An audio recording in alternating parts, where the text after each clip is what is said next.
The Organization for Economic Cooperation and Development, OECD, says further progress in UK living standards depends on higher productivity.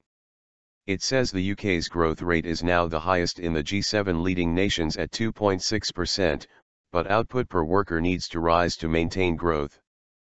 But wide-ranging government policies have aided recovery, the OECD says.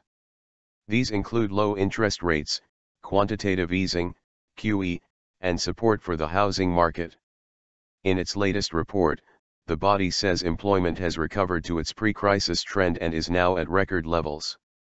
However, weak labor productivity since 2007 has been holding back real wages and, it says, well-being. The sustainability of economic expansion and further progress in living standards rest on boosting productivity growth, which is a key challenge for the coming years. Although government schemes to help people buy property had been helpful, there were also risks to watch out for, the OECD added. It said housing supply had not risen to meet demand and that a sudden rise in house prices could create risks to financial stability. It said transport could be improved by introducing more toll roads. And it said other infrastructure needed more participation from the private sector in the form of public-private partnerships, PPP. This type of funding has its critics, who say it is expensive.